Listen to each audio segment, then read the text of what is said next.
Music thrummed through the floorboards, vibrating against the soles of her cheap, pinching shoes. "Look at you," Caroline whispered, her breath hot and smelling faintly of expensive gin and lime. "Nobody wants you here.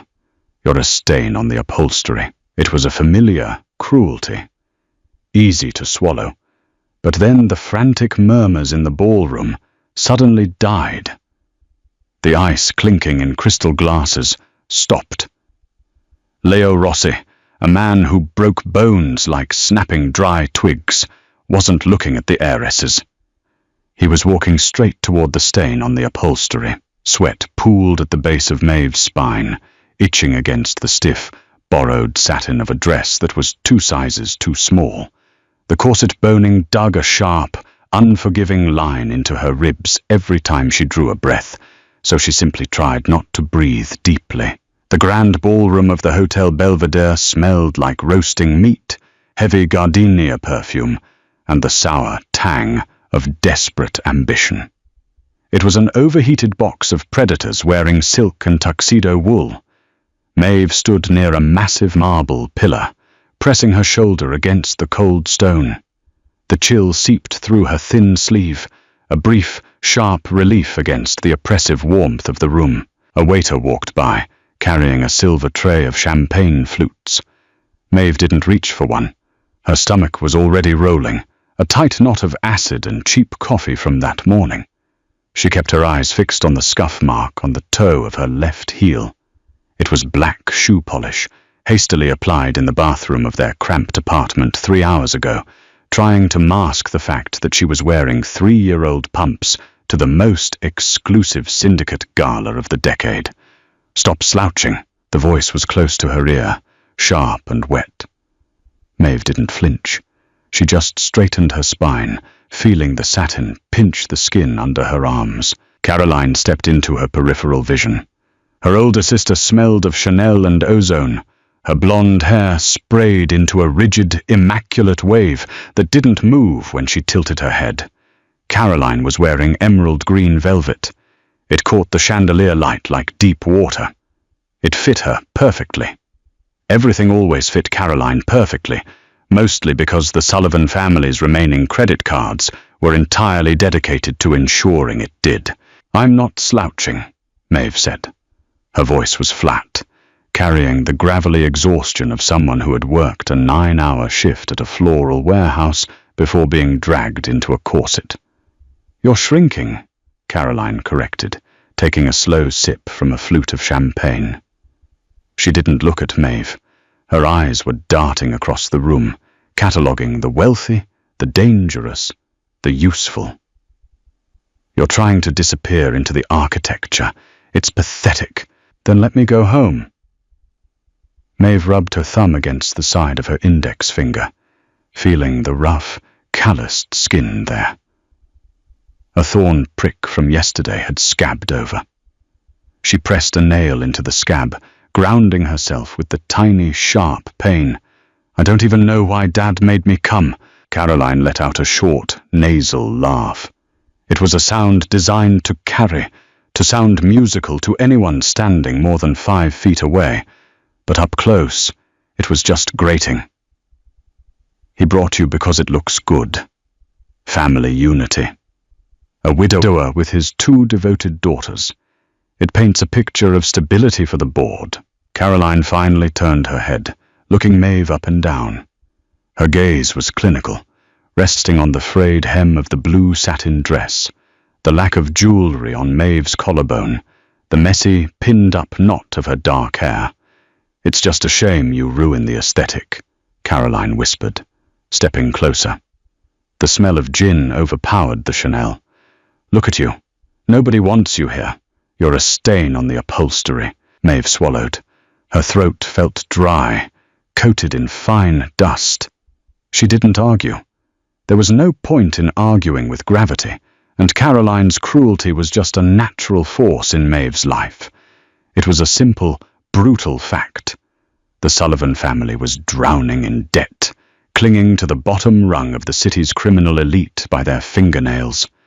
Caroline was the golden ticket, the beautiful daughter meant to marry up and save them. Maeve was the spare part, the warehouse manager, the girl who balanced the cooked books in a back office that smelled like bleach and old paper. "I'll just stay out of the way," Maeve muttered, turning her face back toward the pillar. "See that you do," Caroline said, already losing interest. She adjusted a diamond clip in her hair. "The Rossi family is supposed to send a representative tonight. If by some miracle one of them looks this way, I don't want your depressing face ruining the lighting."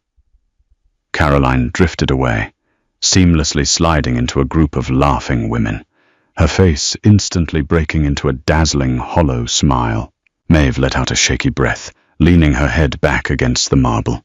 The noise of the ballroom washed over her, a cacophony of fake laughter, the scrape of silver forks against china, the low, thumping bass of the string quartet playing a modern pop song disguised as a waltz. She felt a profound, heavy exhaustion settle in her bones. She just wanted to take off the shoes. She wanted to sit on her sagging mattress and eat cold takeout in the dark. She picked at the scab on her finger again. A tiny bead of dark red broke the surface. She watched it well up, fascinated by the stark color against her pale skin. Then, the air in the room changed. It wasn't a sudden silence. It was a slow suffocation of sound, like a heavy blanket had been thrown over a microphone. First, the laughter at the tables nearest the grand double doors sputtered and died. Then, the clinking of silverware stopped. The silence moved like a wave, rippling across the ballroom until even the string quartet faltered, the cellist dragging a discordant, screeching note across the strings before abruptly halting. Maeve looked up from her bleeding finger.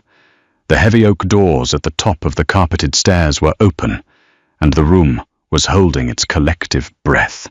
He didn't make an entrance. He simply arrived, and the room was forced to rearrange itself around his gravity. Leo Rossi walked down the carpeted stairs. He didn't strut. His gait was heavy, measured, the slow rolling walk of a man whose joints ached, but who refused to show it. He was wearing a charcoal three-piece suit that lacked the shiny, ostentatious flair of the cartel boys and the stiff, uncomfortable tailoring of the old money bankers. It was matte, quiet, lethal. Maeve watched him from her corner, her breath hitching slightly, not from awe, but from a sudden, primal spike of adrenaline. The air conditioning kicked on, sending a draft across her bare shoulders, but she suddenly felt entirely too warm. Rossi was a broad man, his shoulders stretching the wool of his jacket. His hair was dark, cut short, entirely unremarkable, but his face looked like it had been carved out of something unyielding and then left out in the rain. He had a strong, slightly crooked nose, a shadow of dark stubble along his jawline, and a small, jagged silver scar cutting through his left eyebrow. He looked deeply, profoundly tired. He stopped at the bottom of the stairs. Two men flanked him, stepping back just enough to give him the perimeter he required. The silence in the room was absolute now. You could hear the faint, electrical hum of the chandeliers. Beside the ice sculpture of a swan, Maeve saw her father. The older man was pale, nervously dabbing a linen handkerchief against his sweating forehead. Across the room, Caroline had stiffened. Her spine was rigid, her chin tilted up, perfectly positioning her neck to catch the light. She looked like a mannequin waiting to be bought. Rossi scanned the room. His eyes were dark, flat, entirely uninterested. He wasn't looking at the glittering dresses. He wasn't looking at the faces contorted into desperate, ingratiating smiles. He looked at the exits. He looked at the sight lines. He looked at the shadows. Then his gaze swept across the marble pillar. He stopped. Maeve froze. Her heart gave a violent, painful thud against her ribs, knocking the breath out of her. He was looking at her. No, not looking. Staring. It wasn't a look of recognition or desire. It was the heavy, assessing stare of a man who had spotted something entirely out of place in his environment. A distance of 50 feet and hundreds of people separated them, but the weight of his attention felt physical, like a hand pressing flat against her chest. Maeve swallowed hard, tasting bile and cheap mints. She suddenly became hyper-aware of the loose thread hanging from the bodice of her dress. She became aware of the blood drying on her thumb. She wanted to look away. Every instinct screamed at her to drop her chin, to hide in the shadow of the pillar. But a stubborn, cynical anger flared in her gut. She was already the joke of the room. She was already the stain. She wasn't going to cower just because the apex predator decided to look at her. So, she stared back. She leveled her gaze, her jaw setting into a hard, unimpressed line. Rossi's left eyebrow twitched. Just a fraction. A micro-expression that barely disturbed the hard lines of his face. Then he started walking. The crowd parted for him before he even had to ask. It was pathetic, really, how quickly the ruthless elite of the city scrambled over each other to clear a path. Men pulled their wives back by the elbows.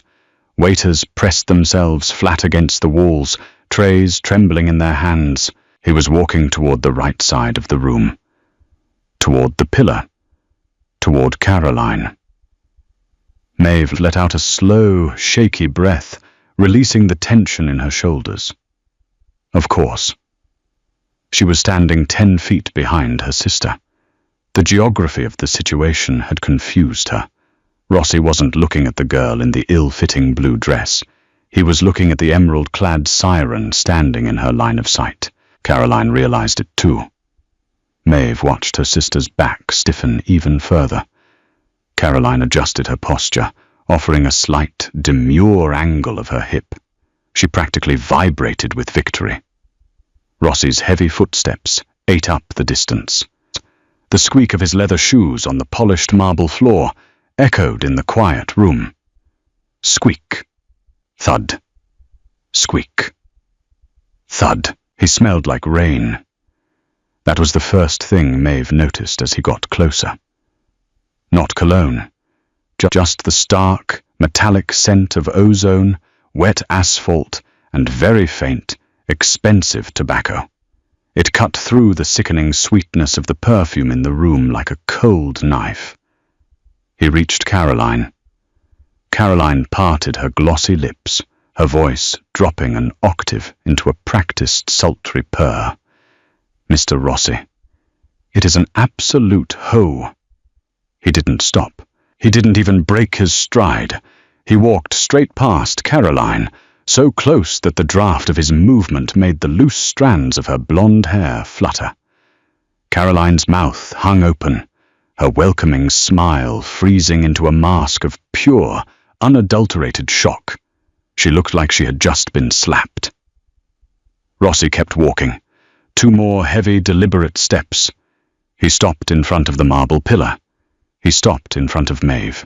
The sudden proximity of him was suffocating. Up close, Rossi was massive.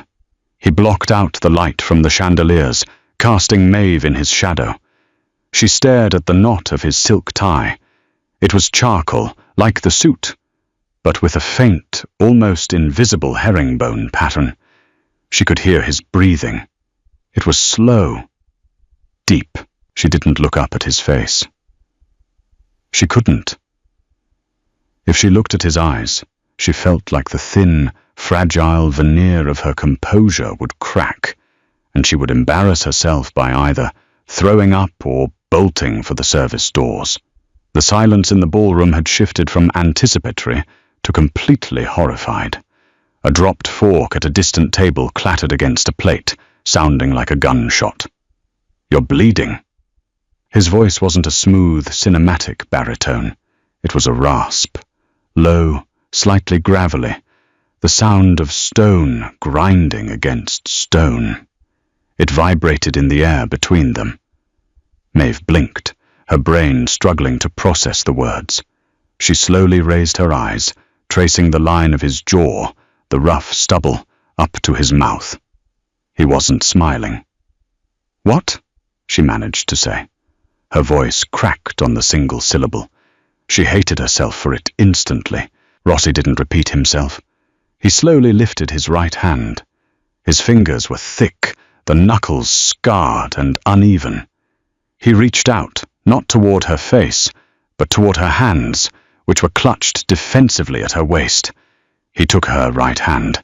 His grip wasn't tight, but it was immovable. His skin was warm, dry, and rough as sandpaper. He lifted her hand, turning her palm upward to expose her thumb. The bead of blood from the picked scab had smeared, a tiny streak of crimson against her pale skin. He looked at it for a long second. Then he reached into the breast pocket of his suit jacket with his free hand. He pulled out a dark grey linen handkerchief. He pressed the fabric against her thumb. Maeve's breath hitched again. The physical contact sent a jolt of electricity up her arm, settling as a sour, panicked ache behind her ribs. She tried to pull her hand back, a reflexive jerk of self-preservation. His grip tightened just enough to stop her. "Hold still." "It's just a scratch," she muttered, her face burning. She could feel the eyes of the entire room on her. She could feel Caroline staring daggers into the back of her head. "I work with roses." "Thorns. It's getting on the dress," Rossi said flatly. "The dress is a rental. They expect stains." Maeve didn't know why she was arguing. Her mouth was operating independently of her brain, fueled by sheer, panicked adrenaline. Rossi finally looked up from her hand. His eyes met hers. They weren't black, she realized. They were a dark, muddy hazel, flecked with exhaustion and something cold and calculating. "It's not your dress," he observed, his voice barely above a murmur, meant only for her. He didn't sound mocking. He sounded like a detective stating a fact at a crime scene. "It pulls at the seams, and your shoes are cutting into your heels. You've been shifting your weight every 10 seconds since I walked in." Maeve felt a flush of hot, prickly shame crawl up her neck. To be noticed was terrifying. To be dissected was humiliating. "Are you done analyzing my poverty, or do you want to check my dental records too?" she snapped. The words were out before she could swallow them. Behind her, she heard a sharp, collective intake of breath from the people close enough to hear. Nobody spoke to Leo Rossi like that. Nobody. Rossi just stared at her. The silence stretched, heavy and dangerous. Maeve felt the cold sweat return, slicking her palms. She had just signed her father's death warrant. She had just ruined everything. She braced herself for the anger, for the violence that everyone knew hovered just beneath the surface of his tailored suits. But Rossi didn't yell. He didn't signal his guards. He let go of her hand. He didn't hand her the handkerchief. He kept it, folding the tiny speck of her blood into the dark linen and sliding it back into his pocket. "You look like you're going to pass out," he said. "I'm considering it," Maeve fired back, her voice shaking slightly now. The anger was fading, leaving only a hollow, trembling fear. "It would certainly get me out of here." Rossi's jaw ticked. For a fraction of a second, the corner of his mouth twitched upward. It wasn't quite a smile. It was the ghost of a smirk, instantly suppressed. "Let's go," he said. Maeve stared at him. "Go where?" "Out." He didn't offer his arm. He didn't make a grand, sweeping gesture. He simply turned his body slightly toward the double doors he had just walked through. "This room smells like dying flowers and bad cologne. I need a cigarette." He took a step. He didn't look back to see if she was following. It wasn't a request. It was gravity. Maeve stood frozen for exactly 2 seconds. She looked past Rossi's retreating back. She saw her father, his face the color of wet ash, his mouth opening and closing soundlessly. She saw Caroline, her perfect face twisted into an ugly, mottled mask of rage and disbelief. "You're a stain on the upholstery," Caroline's voice echoed in her head. Maeve looked down at her scuffed shoes. Then she lifted the heavy, cheap satin of her skirt just an inch off the floor. She stepped away from the pillar. She walked past her furious sister, the heavy metallic scent of ozone lingering in the air, and followed the most dangerous man in the city out the door. Cold air slapped Maeve across the face the second the heavy metal fire doors clicked shut behind them. They weren't in a grand foyer or a beautifully manicured courtyard. Rossi had bypassed the main exits entirely, pushing through a crash bar into a concrete service stairwell that smelled of stale beer, industrial floor cleaner, and old damp.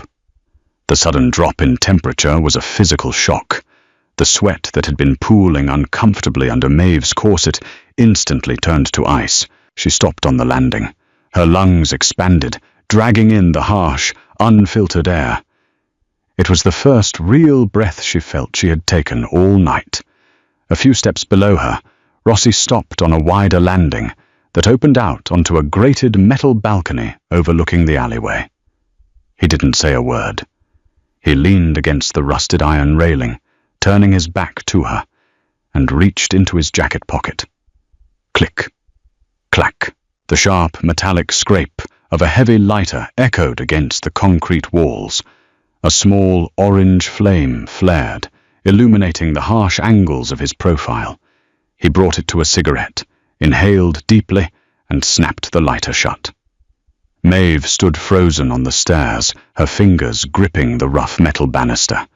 The silence stretched, filled only by the distant, muffled thud of the ballroom bass through the thick walls and the low hiss of car tires on wet asphalt somewhere down below. She waited for the catch. Men like Leo Rossi didn't rescue girls like her from embarrassing social situations out of the goodness of their hearts. They didn't have goodness. They had ledgers. They had debts and leverages and brutal, calculated interests. By walking out of that room with him, Maeve knew she had just shifted herself from a background prop to an active piece on a very dangerous board. "You can take the shoes off." His voice floated up to her, rough and quiet, carried on a cloud of grey smoke. He still wasn't looking at her. He was staring down into the dark, trash-strewn alley. Maeve blinked. "What?" "The shoes," Rossi repeated, taking another slow drag. "You're leaning all your weight onto your right hip to keep the pressure off your left heel. It looks painful. Take them off." A stubborn flush crept up Maeve's throat. "I'm fine." Rossi finally turned his head. The dim, sickly yellow glow of a street lamp from the alley caught the silver scar through his eyebrow. "Suit yourself. But there's no one out here to impress, and I don't care if you're barefoot. Your pride is just ruining your posture." It was the utter lack of mockery in his tone that broke her. He wasn't teasing her. He was simply diagnosing a mechanical problem and offering the logical solution. Maeve looked down at her feet. The pinched patent leather pumps were a localized torture chamber. Slowly, feeling utterly ridiculous, she reached down and popped the left shoe off. The relief was so immediate and profound, she almost groaned. She took the right one off next. She stood in her cheap, sheer pantyhose on the freezing concrete landing. It was freezing, but it was real. She walked down the remaining 3 steps to the balcony, holding the offending shoes by their straps in one hand. She stopped a few feet away from him, keeping a safe distance. The smell of his cigarette was harsh and sharp, cutting right through the lingering scent of Caroline's gardenia perfume that seemed permanently stuck in Maeve's sinuses. "Why did you do that?" Maeve asked. Her voice sounded thin in the open air, lacking the bravado she had managed inside the ballroom. "Do what?" "Walk right past my sister." Maeve gripped the railing, the rust flaking off against her palms. "She was practically gift-wrapped for you. My father spent 3 months organizing this so she could stand exactly in your sight line. Rossi flicked an ash over the edge of the railing. I know. Then why humiliate them? I didn't humiliate them, Rossi said smoothly, turning to face her fully. His massive frame blocked out the alleyway light. They humiliated themselves. Your father is a desperate man, Maeve. Desperate men are loud. They reek of it. Hearing her name on his lips sent a strange, uncomfortable shiver down her spine. It sounded heavy. He owes the syndicate $400,000, Rossi continued, his tone conversational, as if he were discussing the weather. He's been cooking the books at his import business for 2 years to hide it. Did you think a pretty girl in a green dress was going to make me forget basic accounting? Maeve's stomach plummeted. She knew the business was failing. She managed the floral warehouse side of things, watching the margins shrink month after month. But she hadn't known the scale of the debt. 400,000. It was a death sentence. So what? Maeve snapped, her fear rapidly converting back into defensive anger. You just decided to use me to twist the knife, to show him that you wouldn't take his bribe, but you'd take his garbage instead. Rossi's eyes narrowed. The faint amber glow from the cigarette cherry illuminated the sudden, sharp tightening of his jaw. He dropped the half-smoked cigarette onto the concrete and crushed it slowly beneath the toe of his leather shoe. He took a step toward her. Maeve held her ground, forcing herself not to step back, even as her heart hammered violently against her ribs. Don't call yourself garbage, he said. His voice was lower now, scraping against the bottom of his register. It's what they think, she shot back, her chin tilting up. It's what the whole room thought. You walking out with me was a punchline. I don't make jokes, Rossi said. He was close enough now that she could feel the heat radiating off his suit. I walked out with you because you were the only person in that room who wasn't trying to sell me something. You were standing there, bleeding into a rented dress, looking like you wanted to burn the building down. He reached out, his hand hovering for a second, before his thumb brushed lightly against her bare shoulder. The contrast of his rough, warm skin against the freezing cold of her flesh was a violent sensory spike. I liked the view, he murmured. Before Maeve could process the shock of the contact or the heavy implication of his words, a heavy steel door at the bottom of the alley screeched open. Boss, a man in a dark overcoat, stepped out into the rain that had just begun to fall. He didn't look up, merely standing by the open rear door of a massive matte black sedan that had silently pulled into the alley. Rossi dropped his hand. The spell, or whatever strange, terrifying vacuum they had just been standing in, shattered. Your feet are freezing, Rossi said, slipping back into his cold, pragmatic baseline. Get in the car. Rain started spitting from the low, bruised clouds before they reached the curb. Heavy, fat drops that smacked against the concrete. Maeve scrambled into the back seat of the sedan, clutching her shoes to her chest, acutely aware of how absurd she looked. Rossi slid in beside her. The heavy door closed with a muted, solid thud that instantly severed them from the outside world. The interior of the car was a sensory deprivation chamber. There was no engine noise, no sound of the rain hitting the roof, no distant sirens. It smelled of rich, dark leather and the faint trace of peppermint.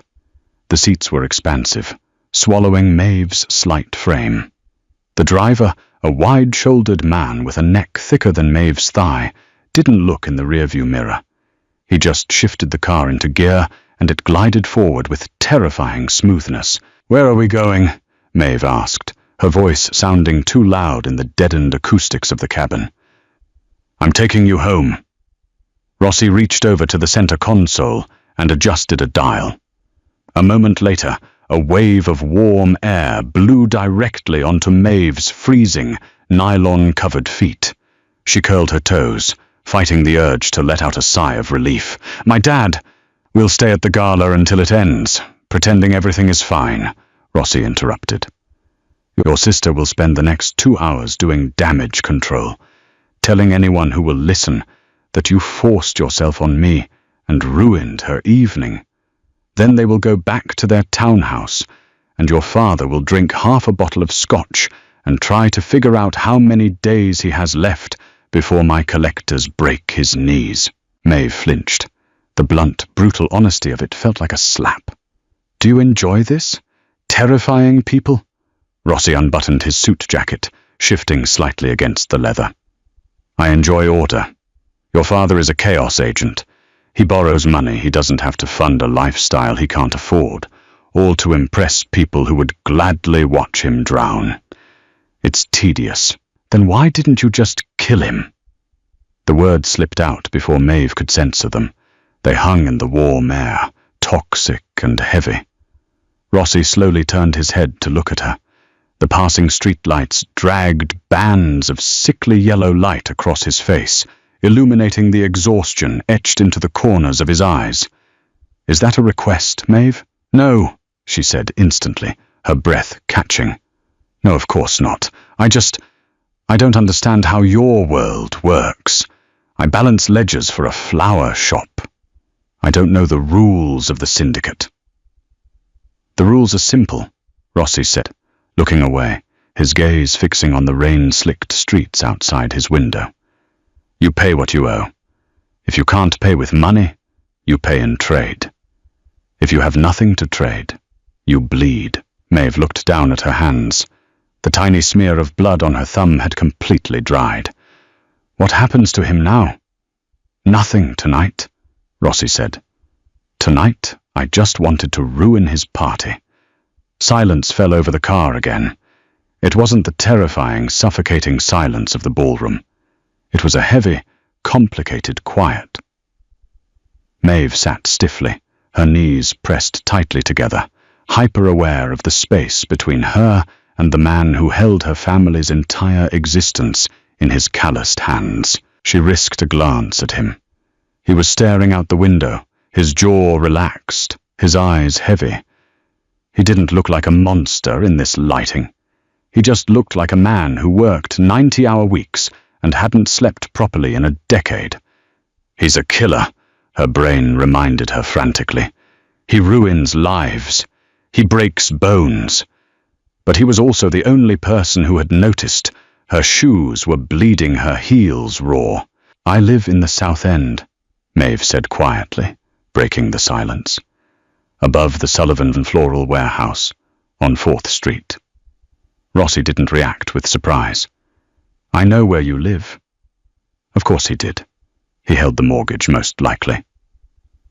Caroline lives in the townhouse, Maeve clarified, feeling a sudden, inexplicable need to distance herself from them. With Dad.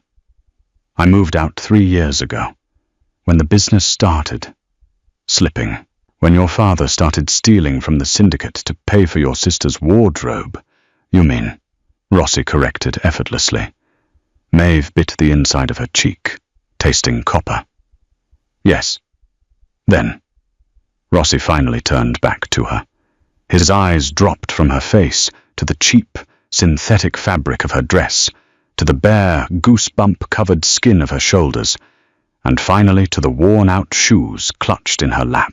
You manage the warehouse, he stated. It wasn't a question. You handle the inventory, the localized deliveries, the civilian bookkeeping. I do everything except the cartel drops, Maeve said defensively. Dad handles the special imports through the docks. I just sell roses and lilies. And you're good at it. Maeve frowned. I keep it running. It's not glamorous. Glamour is a liability, Rossi said, his voice dropping into that gravelly, quiet register again. Competence is rare. You kept a failing business afloat for 3 years with zero capital, while your father actively sabotaged it. He leaned slightly closer. The smell of rain and tobacco wrapped around her. I don't need another pretty girl in a velvet dress, Maeve. The city is full of them. They're cheap. Rossi's eyes locked onto hers, dark and absolute. I need someone who knows how to survive in a failing structure without complaining. The car began to slow, turning down a familiar, pothole-riddled street. The smooth suspension of the armored vehicle finally gave a slight shudder as it navigated the broken pavement. Maeve's heart was hammering a frantic rhythm against her ribs again. He wasn't talking about flowers anymore. "What are you saying?" she whispered. The heavy car rolled to a gentle stop. Outside her window, Maeve saw the flickering, neon pink sign of the Sullivan Floral Warehouse, buzzing stubbornly in the rain. Rossi didn't answer immediately. He looked at her, really looked at her, his gaze stripping away the terrible dress, the messy hair, the poverty, and seeing straight into the tired, cynical core of her. "I'm saying," Rossi murmured, "that your father's debt is no longer my primary interest." Streetlights bled through the tinted windows, dragging bands of sickly pink light from the warehouse sign across the leather seats. The rain was coming down harder now, a steady drumming against the reinforced roof of the car. Maeve sat paralyzed. Her brain, usually quick to calculate inventory deficits and profit margins, completely stalled out. "Your father's debt is no longer my primary interest." The words hung in the warm, peppermint-scented air. They didn't feel like a romantic declaration. They felt like a heavy, iron cage dropping from the ceiling, slamming into the concrete all around her. "You can't just," Maeve stammered, her fingers digging into the patent leather of her discarded shoes. "You can't just transfer a debt like that." "I own the paper," Rossi said simply. He didn't move toward her. He didn't try to touch her again. He just sat in his corner of the massive back seat, an immovable object. "I can burn the paper. I can rewrite the paper. The mechanics of it aren't your concern." "They are absolutely my concern," Maeve's voice cracked, pitching upward in panic. "If you're looking for collateral, I don't have anything. I don't own the warehouse. I rent the apartment upstairs month to month. The dress is a rental. The shoes are—" She looked down at the scuffed black heels in her lap. 3 years old, and mostly glue at this point. "I have nothing you want." Rossi watched her unravel with infuriating calm. His face was a mask of carved stone, entirely unaffected by her sudden, frantic energy. "You're panicking," he observed. "I am being kidnapped in slow motion," she practically yelled, gesturing wildly at the locked, bulletproof doors. "The door is unlocked, Maeve." She froze, her arm suspended in mid-air. "Bruno unlocked the doors the second we put the car in park," Rossi continued, his voice low, steady, entirely devoid of threat. "You are free to open it. You are free to walk up to your apartment, take off that ridiculous corset, and go to sleep. I'm not a monster under your bed." Maeve slowly lowered her arm. She glanced at the heavy chrome door handle. It looked miles away. "Then what do you want?" she asked, her voice dropping back to a raspy whisper. "People like you don't do favors. If my dad's debt isn't the interest, what is?" Rossi shifted his weight, turning slightly toward her. The pink neon light caught the harsh lines of his jaw. "I want you to come to my office on Monday." Maeve blinked. "Your office?" "Yes, at the holding company downtown. 10 a.m. "To do what?" "To look at a ledger." Rossi reached into his jacket pocket. Maeve flinched reflexively, expecting a gun, a knife, something sharp. Instead, he pulled out a small, heavy piece of cream-colored cardstock. He held it out to her, pinching it between his scarred index and middle fingers. Maeve stared at it like it was a live grenade. Slowly, tentatively, she reached out and took it. It was thick, textured paper. Embossed in the center was a single, elegant letter. "R." No phone number. No address. just the letter. My syndicates have operational leaks, Rossi said, leaning back into the shadows of the seat. Money is bleeding out of our shipping divisions. My accountants tell me everything is fine. My gut tells me they are lying. Maeve clutched the card. And you want me to look at it? I run a flower shop, Rossi. I buy bulk baby's breath. I don't know how to audit a cartel.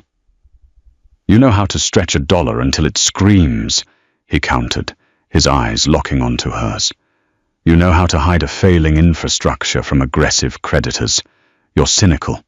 You're exhausted. And most importantly, he paused, the corner of his mouth ticking up in that ghost of a smirk she had seen in the ballroom. You don't care enough about my men to lie to protect them. If they are stealing from me, you'll see it. Because you're used to looking for the rot. Maeve sat in stunned silence. The absolute absurdity of the situation washed over her. 2 hours ago, she was a piece of invisible trash hiding behind a pillar. Now, the most lethal man in the city was trying to headhunt her for a forensic accounting job in a criminal empire. And if I say no, she asked, her voice barely audible over the rain. If I don't show up on Monday? Rossi didn't blink. The warmth in his eyes, the slight amusement, vanished instantly, replaced by a cold, flat emptiness that made Maeve's stomach cramp. Then your father owes me $400,000 by Wednesday, Rossi said softly. And Bruno will be the one knocking on the townhouse door to collect. It wasn't a shout, it wasn't a snarl. It was a simple, factual statement of cause and effect. Maeve swallowed hard. The metallic taste of adrenaline coated her tongue. It was a trap. It was a brilliant, perfectly executed trap. He wasn't taking her hostage with a gun. He was taking her hostage with a job offer and a guillotine suspended over her family's neck. She looked at the card in her hand. The embossed R felt rough against her thumb. She didn't owe her father anything. He had ruined their lives. He had fed her to Caroline's vanity for years. But the thought of Bruno walking into that townhouse, the thought of the blood, the screaming, she hated herself for her own weakness. 10 a.m., Maeve whispered, refusing to look up from the card. Don't be late, Rossi said. And Maeve? She finally lifted her eyes. Burn the dress, he said quietly. It doesn't belong on you. Maeve didn't answer. She reached out, gripped the heavy chrome handle, and pulled. The door clicked open, and the cold, damp smell of wet garbage and wet concrete flooded the pristine cabin. She stepped out into the pouring rain, her stockinged feet hitting the icy, broken pavement. She slammed the heavy door shut behind her. She didn't look back as the massive black sedan pulled away, its taillights bleeding into the darkness of the wet street. She just stood there under the flickering neon hum of the Sullivan floral sign, shivering in the freezing rain, clutching the heavy cardstock in her fist like a lifeline, or an anchor. Monday morning tasted like burnt espresso and bile. Rain slashed against the tinted glass of the revolving doors at Rossi Holdings. Maeve stood on the sidewalk, clutching a threadbare trench coat around her shoulders, shivering. She stared up at the sheer, imposing cliff face of the skyscraper. Glass towers like this didn't belong to men who broke kneecaps for a living. They belonged to hedge fund managers and corporate vultures. But standing here, inhaling the sharp, metallic scent of wet pavement, she realized there was very little difference between the two. She pushed through the heavy doors. Air conditioning hit her instantly, smelling of expensive air purifiers and cold lemon pledge. Her scuffed practical loafers squeaked softly against the pristine white marble floor of the lobby. Security guards in tailored suits, men who looked less like rent-a-cops and more like linebackers, watched her approach with flat, dead eyes. "Can I help you?" a receptionist asked. Her voice was polished, dripping with condescension, as her gaze flicked over Maeve's thrifted blazer and wet, frizzy hair. Maeve didn't speak. She just reached into her pocket and slid the heavy, cream-colored cardstock across the counter. Recognition flared in the receptionist's eyes, fast and terrified. Her condescending smile vanished, replaced by a tight, bloodless line. She handed the card back without a word and pointed a manicured finger toward a private elevator bank, tucked behind a frosted glass partition. Ascending 50 floors took exactly 40 seconds. Maeve's stomach plummeted into her shoes, leaving a hollow, aching void in her chest. She rubbed her thumb against her index finger, feeling the rough edge of her scab. It was a grounding mechanism, a reminder that she was physical, real, and currently walking into the lion's den entirely voluntarily. Elevator doors chimed. They slid open to reveal a massive, open-concept floor that looked like the bridge of a silent ship. Heavy oak paneling absorbed the sound of her footsteps. The lighting was low, moody, and deliberate. Behind a massive desk of dark mahogany at the far end of the room sat Leo Rossi. He didn't look up when the doors opened. He was wearing a stark white dress shirt, the sleeves rolled up to his elbows, revealing thick forearms corded with muscle and faded, jagged scars. A pair of silver reading glasses sat low on the bridge of his crooked nose. He was signing a stack of documents with a heavy gold fountain pen. "You're 4 minutes early," he said. His voice was a low rumble, carrying effortlessly across the vast expanse of the office. The buses were running on a holiday schedule. Maeve stopped 10 feet from his desk. Her mouth was dry. Up close, in the harsh daylight filtering through the floor-to-ceiling windows, he looked even more exhausted than he had at the gala. Deep purple shadows bruised the skin under his eyes. Rossi finally looked up. He took off the glasses, tossing them onto the desk. He assessed her, his gaze sweeping over her sensible shoes, her dark slacks, and the cheap blazer. "Better," he murmured. He stood up, the sheer mass of him instantly dwarfing the massive desk. He walked over to a side table and picked up 3 thick, leather-bound ledgers. They looked heavy enough to crack a skull. He dropped them onto a smaller glass table, surrounded by 4 leather chairs in the corner of the room. "Shipping manifests," Rossi said, gesturing to the books. "Southern ports. We import olive oil, machinery parts, and textiles. Legitimate businesses that wash the money from the less legitimate ones." Maeve walked over, hovering by the chairs. She could smell his cologne now. The same ozone and tobacco scent from the alley, but mixed with the sharp, clean smell of heavily starched cotton. "And the leak?"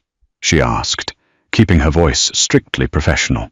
$3 million over the last 2 fiscal quarters, Rossi stated, pouring a glass of water from a crystal carafe and sliding it across the table toward her. "My accountants tell me it's inflation, spoilage, increased tariffs." "You don't believe them?" "I believe in math," Rossi countered, leaning against the glass table, crossing his arms over his broad chest. "Math doesn't have an ego. Math doesn't skim off the top to pay for a mistress in South Beach. If the numbers are bleeding, someone cut the vein." Maeve looked down at the dark leather of the top ledger. The gold-embossed dates stared back at her. This was cartel money, blood money. If she found the leak, she wouldn't be securing a bonus for a corporate team. She would be signing a death warrant. Her fingers trembled slightly as she reached out and traced the spine of the book. "Are you afraid, Maeve?" His question was quiet. It lacked judgment. "Yes," she answered honestly. Lying to a man who could read heart rates from across a room seemed entirely pointless. "If I find the missing money, what happens to the person who took it?" "That is none of your concern." "It becomes my concern the second I draw a red circle around their name." Maeve finally looked up, meeting his muddy hazel eyes. She expected to see anger. She saw only a heavy, crushing gravity. "Your concern," Rossi said, pushing off the table and stepping into her personal space, is the $400,000 your father owes me. Your concern is the fact that you are currently standing in my office, doing a job that keeps his kneecaps intact. Do not confuse yourself with a judge, Maeve. You are an auditor. He reached out, his rough, calloused fingers brushing against the sleeve of her blazer. Sit down. Drink the water. Find my money. He walked away, returning to his massive desk. He didn't look back. Maeve let out a breath she hadn't realized she was holding. She pulled out the leather chair, sat down, and opened the first book. The smell of old paper and ink washed over her. It was a familiar smell. A safe smell. She picked up a mechanical pencil, and she started to dig. Hours dissolved into a blur of numbers, columns, and fading sunlight. Silence in the massive office was absolute, broken only by the rhythmic scratch of Maeve's pencil, the turning of heavy parchment pages, and the occasional, muffled chime of Rossi's secure phone. He never took calls on speaker. He spoke in low, clipped Italian, his tone never rising above a dangerous murmur. Maeve didn't take a break. Her bladder ached, and a dull, throbbing headache had taken root at the base of her skull, but a strange, hyper-focused adrenaline had hijacked her nervous system. The books were perfect. That was the first problem. Legitimate warehouse ledgers were never perfect. They were messy. Inventory got dropped. Forklifts ran over crates. Rats ate grain. A perfectly balanced ledger in a physical import business was the mathematical equivalent of a crime scene wiped clean with bleach. It was too clean. Rain lashed violently against the glass behind her. The sky over the city had turned the color of a bruised plum. Eat. A white porcelain plate slid onto the glass table, covering her notes. The sharp, overwhelming smell of roasted garlic, seared steak, and rosemary hit her nose, making her stomach contract violently. Maeve blinked, looking up. The room was dark, illuminated only by the warm, amber glow of a few brass desk lamps. Rossi was standing beside her, holding a matching plate and two heavy crystal tumblers filled with amber liquid. "What time is it?" she croaked. Her throat felt like sandpaper. "8:30, Rossi said, sitting in the chair directly across from her. He pushed one of the tumblers toward her. "Drink it.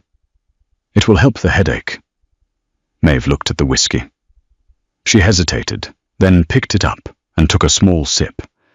It burned like liquid fire going down, blooming into a heavy, intoxicating warmth in her chest.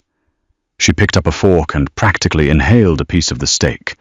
It was the best thing she had ever tasted. Rossi watched her eat. He didn't touch his own food. He just leaned back, swirling the whiskey in his glass, watching her with that same intense, unblinking focus. "You found something," he stated. Maeve swallowed, wiping her mouth with a linen napkin. The food had grounded her, bringing her brain back online. She looked down at the 3 pages of dense, scribbled notes she had compiled.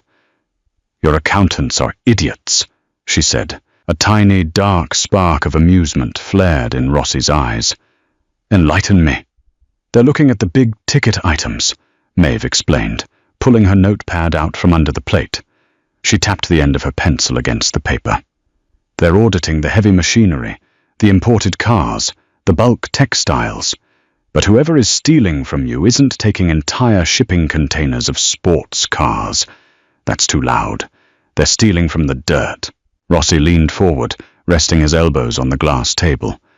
"The agricultural imports." "Exactly." Maeve flipped open the second ledger, pointing to a column of neat, black ink. "Olive oil, bulk citrus, and floral imports. It's a volume game. You import 10,000 crates of oranges from Sicily. The ledger says 2,000 crates spoiled in transit, due to a faulty refrigeration unit on the cargo ship. The insurance writes it off as a loss. The books balance perfectly. But the refrigeration unit wasn't faulty, Rossi murmured, his voice dropping dangerously low. No, Maeve shook her head. Because I cross-referenced the maintenance logs for those specific vessels. The units were serviced a week before departure. There was no spoilage. The 2,000 crates arrived perfectly fine. So where did they go? They were sold off-book the second they hit the docks in Miami, Maeve said, her heart hammering against her ribs. She was speaking the language of thieves to the king of them. Cash transactions, untraceable. The money never enters the holding company's accounts. It just disappears into someone's pocket. And because agricultural goods are perishable, nobody questions a 20% loss rate. It's genius, honestly. Rossi didn't speak. He stared at the ledger. The silence in the room grew heavy, suffocating, completely devoid of the faint, dark amusement from a moment ago. The air pressure seemed to drop. "Show me the floral imports," he demanded softly. Maeve's stomach turned over. She flipped to the back of the book. "Here. South American orchids, highly perishable, high margin. The spoilage rates reported here are astronomical.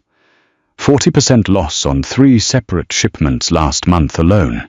Rossi's finger, thick and scarred, traced the line of ink on the page. He stopped at the signature at the bottom of the manifest, the man who had signed off on the spoiled inventory. Dominic Vitti. "Dominic," Rossi whispered. It wasn't an angry sound. It was the sound of a heavy, rusted vault door clicking shut. Maeve knew the name. Everyone in the South End knew the name. Dominic Vitti was Rossi's underboss, the man who ran the docks, a man who was supposed to be as loyal as a hunting dog. She watched Rossi process the betrayal. He didn't throw his glass. He didn't yell. The terrifying stillness that settled over him was infinitely worse. He looked like a man standing over a grave he was about to fill. "Are you absolutely certain of these numbers, Maeve?" he asked. His eyes met hers. They were entirely black now, the muddy hazel swallowed by blown-out pupils. "I balance the books for a floral warehouse," she whispered, her voice trembling despite her best efforts. "I know exactly how long an orchid can survive in a shipping container. Those flowers didn't die, Rossi. They were sold." He stared at her for a long, terrible second. Then he slowly nodded. "Eat your dinner," he said. He stood up, picked up his secure phone from the desk, and walked toward the floor-to-ceiling windows, turning his back to her as he dialed. 30 minutes passed. Rossi hadn't spoken since he made the call. He stood by the window, staring out at the rain-slicked city lights, a dark, immovable silhouette against the storm. Maeve couldn't eat another bite. The steak tasted like ash in her mouth. She pushed the plate away, her hands shaking slightly in her lap. She had done it. She had found the leak. She had secured her father's pathetic life. But as she sat in the dim, oppressive quiet of the office, the reality of her actions crashed into her. She hadn't just solved a math problem. She had aimed a weapon. The secure elevator chimed. The sound was shockingly loud in the silent room. Maeve jumped, her chair squeaking against the hardwood floor. The doors slid open. 2 men walked out. They were wearing dark raincoats, their hair plastered to their skulls. Between them, stumbling and bleeding from a split lip, was Dominic Vitti. Maeve clamped a hand over her mouth, muffling a gasp. Dominic's expensive suit was ruined, soaked with rain and mud. His eyes were wide, darting frantically around the room until they landed on the back of Rossi's head. "Boss!" Dominic wheezed, his voice panicked and wet. "Leo, I swear to God, I don't know what this is about. They just grabbed me from the restaurant." Rossi turned slowly from the window. He didn't look angry. He looked profoundly, terribly bored. He walked past Dominic, ignoring the man's frantic pleading, and walked straight to the glass table where Maeve sat frozen. He picked up the ledger she had been working on. He carried it over to Dominic. He held it up, displaying the page with the orchid shipments. 40% spoilage, Dom, Rossi said. His voice was a conversational murmur. On 3 consecutive shipments. Dominic's face drained of all color, leaving him looking like a wax corpse under the dim lights. The refrigeration was fully operational, Rossi interrupted smoothly. I know, because the girl sitting in that chair just spent the last 9 hours dismantling your pathetic, greedy little side hustle. Dominic's panicked gaze snapped to Maeve. Pure, unfiltered hatred flared in his eyes. Her? You're taking the word of a drunk's daughter? A warehouse rat? She doesn't know shit. Rossi didn't hit him. He just looked at the 2 men holding Dominic. One of the men reached into his coat. No! Maeve screamed, scrambling out of her chair. The heavy leather seat tipped backward, crashing onto the floor. Rossi, don't! You don't have to do this here! Rossi held up a single hand. The man in the coat froze. Dominic was shaking violently now, sobbing, his knees giving out so that he hung, suspended by the grips of the 2 guards. Rossi turned to look at Maeve. She was panting, her chest heaving, tears of sheer terror pricking the corners of her eyes. You found the rot, Maeve, Rossi said, his voice terrifyingly gentle. You don't cure rot by ignoring it. You cut it out. Then cut it out somewhere else, she pleaded, her voice cracking. I'm an accountant. I'm not a butcher. Please. She wasn't begging for Dominic's life. She knew the man was already dead. She was begging for her own sanity.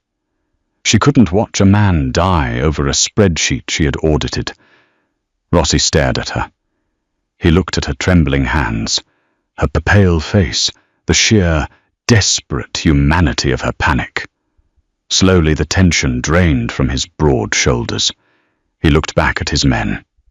Take him to the docks, Rossi ordered flatly. Put him in a container. Let him see how long he lasts without refrigeration. Leo, please! Leo! Dominic screamed as the men dragged him backward toward the elevator. The door slid shut, cutting off his frantic begging with a heavy metallic seal. The silence rushed back into the room, louder and more deafening than before. Maeve stood paralyzed behind the glass table. Her legs felt like water. She reached out, gripping the edge of the glass tight enough to turn her knuckles white, just trying to stay upright. Rossi walked slowly back to the table. He picked up the heavy leather chair she had knocked over and set it right. He didn't sit down. He stood in front of her, closing the distance until the toes of his expensive shoes touched the scuffed leather of her loafers. He reached out. Maeve flinched violently, closing her eyes, but his hands didn't grab her neck. His thick, rough fingers gently grasped her trembling wrists, prying her death grip off the edge of the glass table. His hands were incredibly warm. Breathe, he commanded softly. She opened her eyes. He was standing inches away, his massive frame completely blocking out the storm outside. You just killed him, she whispered, a tear finally spilling over and tracking hotly down her cold cheek. He killed himself the second he stole from me, Rossi corrected, his thumbs rubbing slow, steady circles over the fragile pulse points of her wrists. You just handed me the shovel.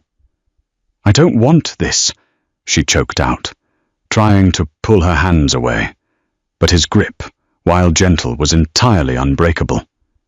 I don't want to be part of this. It's too late for that, Rossi murmured. He let go of her wrists, sliding his hands up her forearms to grip her shoulders. He pulled her slightly closer, forcing her to look up at him. You walked out of that ballroom with me. You sat at my table. You tore apart my empire with a pencil and 3 pages of notes. He leaned down, his mouth hovering just inches from her ear. The smell of tobacco and ozone wrapped around her, suffocating and completely intoxicating.